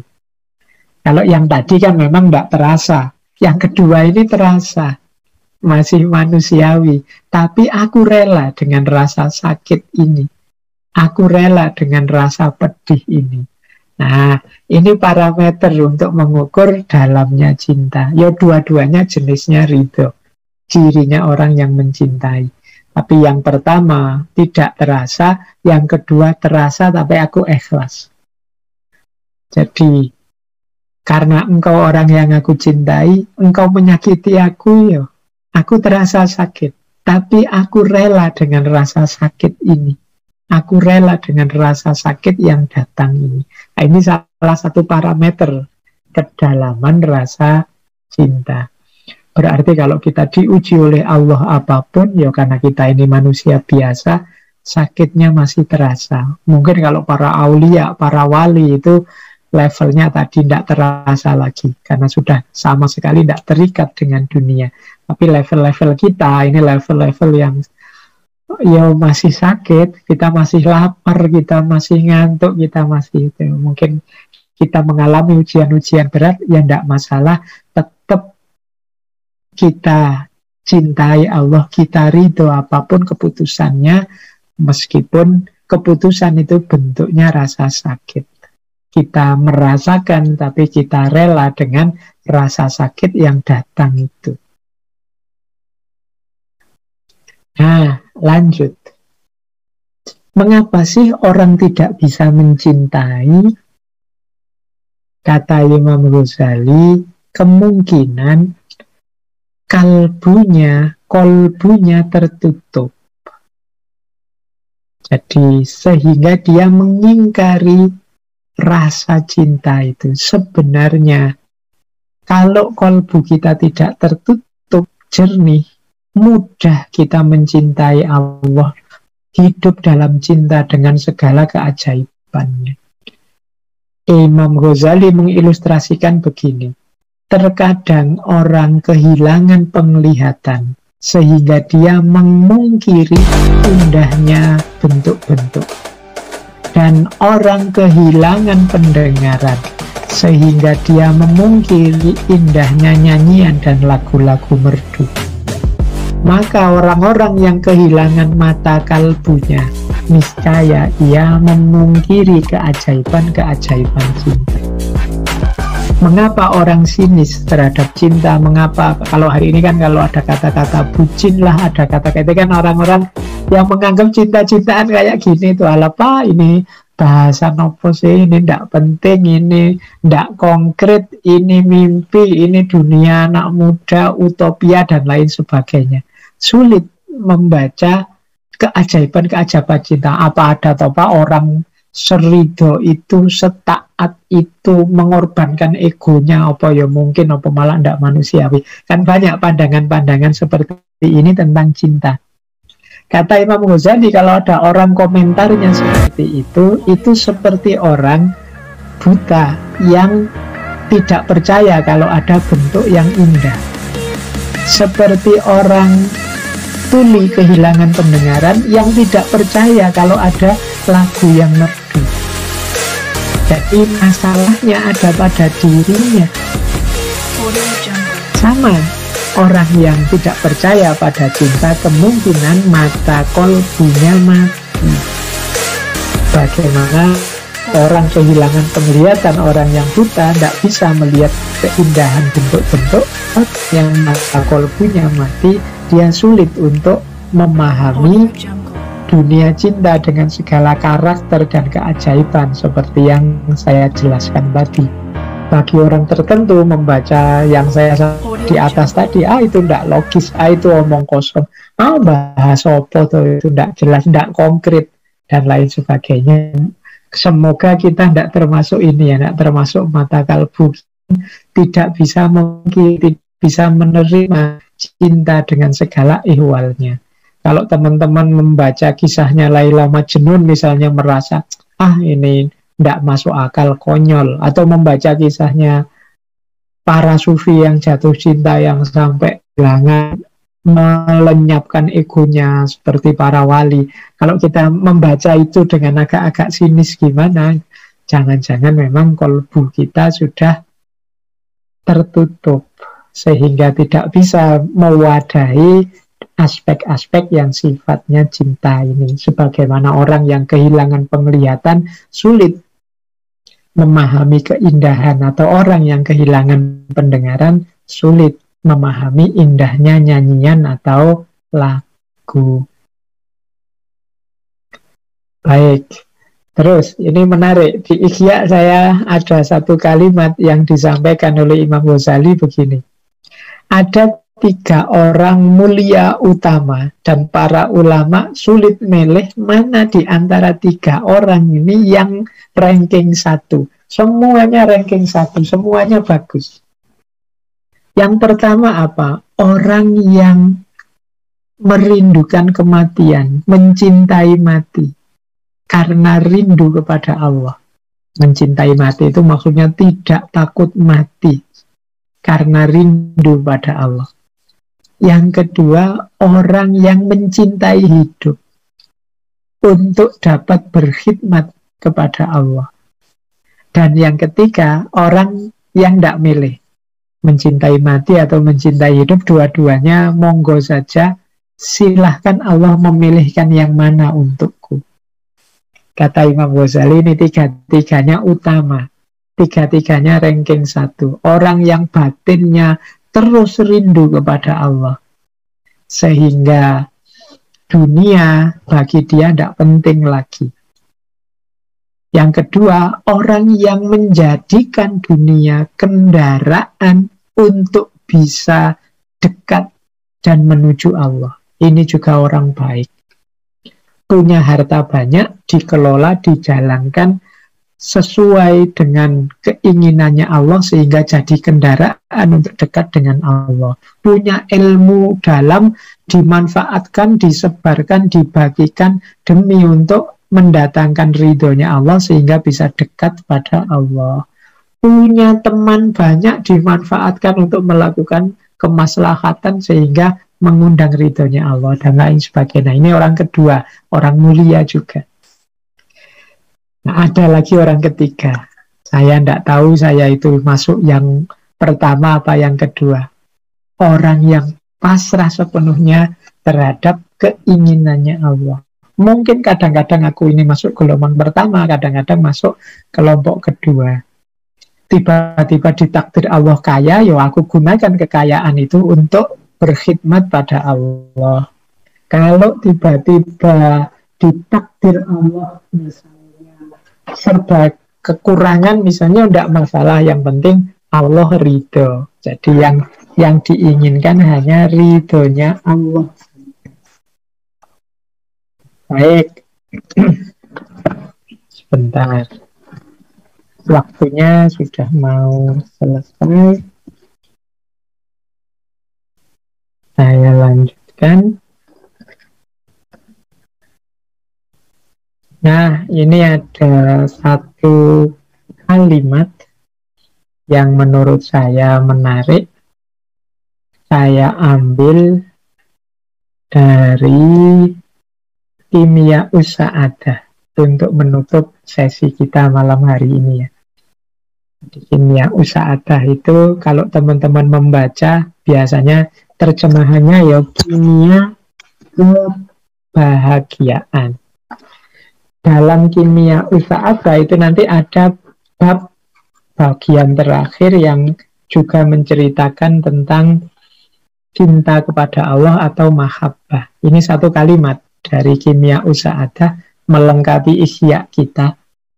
Kata Imam Ghazali, orang yang hatinya telah dikuasai cinta kepada Allah tentu akan menghirup lebih banyak kebahagiaan dari kehadirannya dibandingkan orang yang hatinya tidak didominasi oleh cinta kepadanya.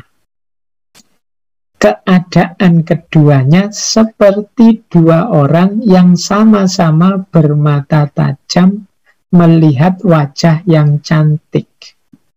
Orang yang mencintai pemilik wajah itu akan lebih bahagia saat menatapnya ketimbang orang yang tidak mencintainya. Jadi dalam kimia usaadah, kimia kebahagiaan, Imam Ghazali menjelaskan orang yang mencintai Allah itu akan lebih bahagia hidupnya dibandingkan orang yang tidak mencintainya. Analoginya begini. Misalnya ada wanita cantik. Kita berdua, misalnya saya dengan teman-teman misalnya, melihat wanita cantik. Saya mencintai wanita cantik ini. Kalau teman-teman tidak.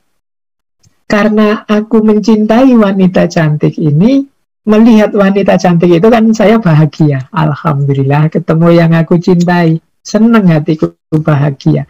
Tapi teman-teman yang tidak cinta, ya tidak ngefek apa-apa. Tidak ada kebahagiaan yang muncul. Jadi saya yang mencintai lebih bahagia. Loh, berhubungan dengan Allah juga begitu. Kalau aku mencintai Allah, hidupku akan dipenuhi kebahagiaan. Dimanapun, kapanpun. Mengapa begitu? Karena Allah itu hadir dimanapun dan kapanpun. Allah dekat dengan kita, sangat dekat. Hadir, bahkan kalau bahasanya Al-Quran, aqrabu min hablil warid. Berarti hadirnya Allah itu senantiasa sifatnya.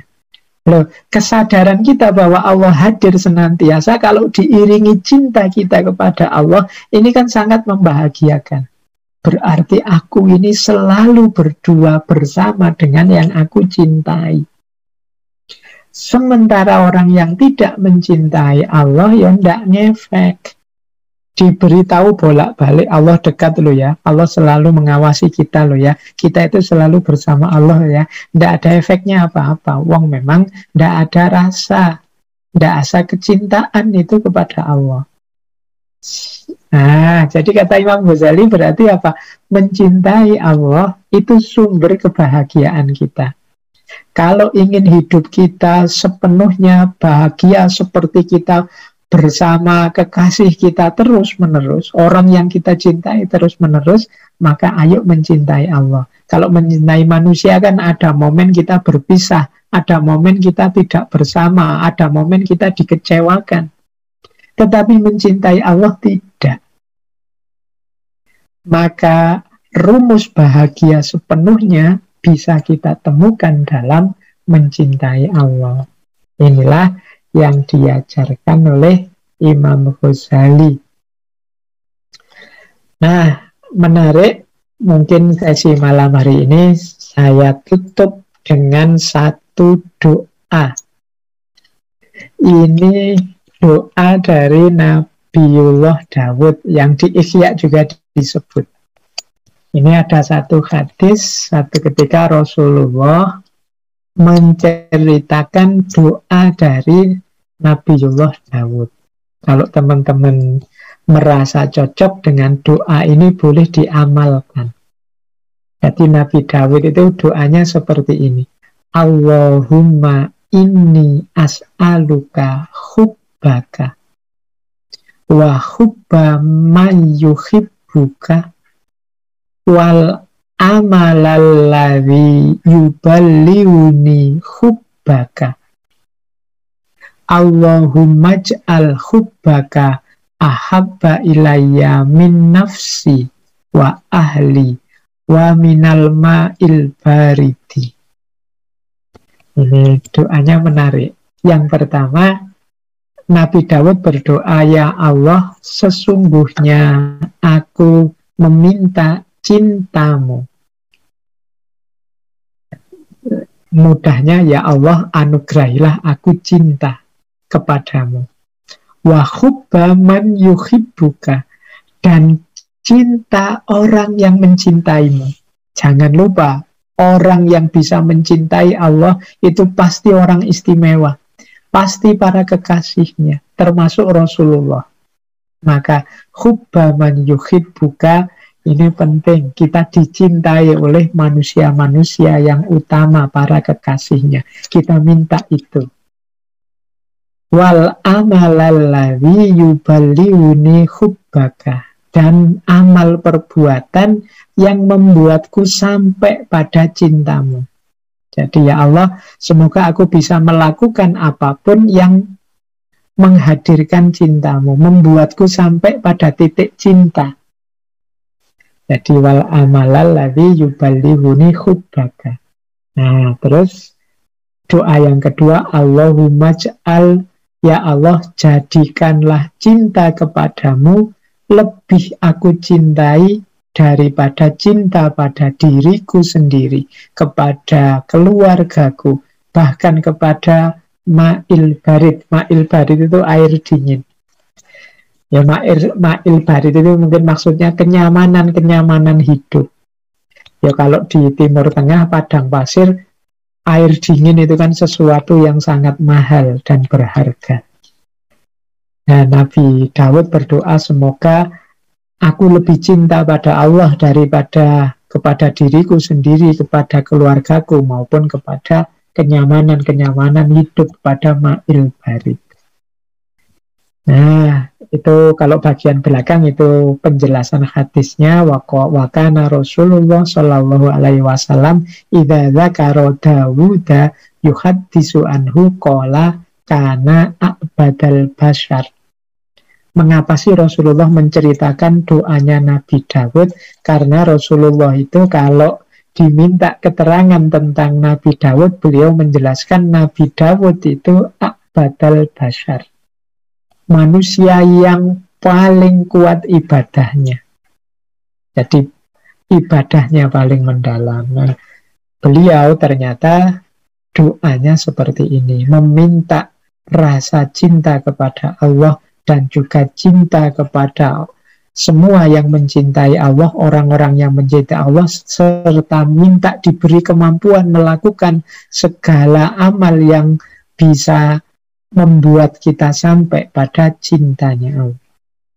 Baik, jadi boleh silahkan kalau ada yang mau mengamalkan doa ini. Ini nanti buahnya adalah kita mencintai Allah dan juga pada akhirnya dicintai oleh orang-orang yang mencintai Allah. Baik, teman-teman, ini saya kira sesi untuk malam hari ini bisa kita cukupkan. Semoga sedikit-sedikit kita bisa mengambil manfaat dari gagasan Imam Ghazali tentang cinta kepada Allah atau mahabbatullah ini. Wawasan kita tentang mahabbatullah akan kita sempurnakan, kita lengkapkan minggu depan di tokoh Syekh Ibnu Qayyim Al-Jauziyah. Ibnu Qayyim ini nulis beberapa kitab khusus tentang mahabbatullah. Saya kira itu dari saya, kurang lebihnya kalau ada keliru-keliru, khilaf, salah ucap, salah ungkap, mohon dimaklumi. Saya akhiri sekian. Wassalamualaikum warahmatullahi wabarakatuh.